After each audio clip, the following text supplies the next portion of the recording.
When I was 22, I got a job answering phones for a small plumbing company. It was one of those family-owned businesses where half the employees were related somehow.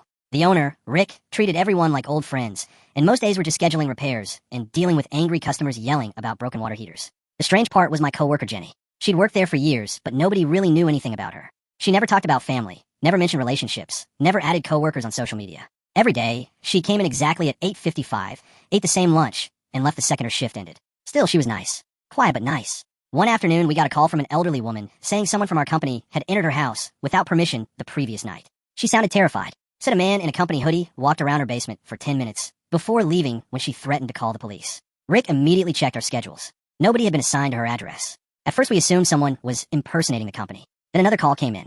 Same story, different neighborhood. A few days later, a third person called. This time the homeowner had security footage. The guy wore a hoodie with our company logo, gloves, and a baseball cap low over his face. But there was one weird detail. He always entered through unlocked basement doors. Never stole anything. Never damaged anything. Just walked through the basements and left. People started getting nervous, especially because most of the houses belonged to elderly women living alone. Police got involved after the fourth report. Rick was worried at first, but by the second day, he looked genuinely scared. He asked me to help check some old customer records because apparently Jenny handled most of the company database stuff. That's when we found something disturbing.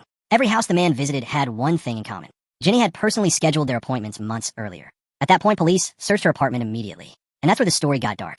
They found dozens of printed customer files organized in boxes. Elderly women living alone. Notes about pets. Alarm systems. Which doors were usually unlocked. But the creepiest part was that Jenny wasn't doing burglaries. She had a brother. And according to police, he'd recently been released from prison after serving time for violent home invasions. The investigators think Jenny gave him the information. The reason he walked through basements without stealing anything was because he was scouting houses first, learning layouts, checking which people lived alone. And suddenly everyone realized those random visits weren't random at all. They were practice runs. Police eventually found the brother 2 states away after one of the targeted women recognized him from a news report. But Jenny was never found. She emptied her bank account the same day she disappeared. What still creeps me out is remembering how normal she seemed.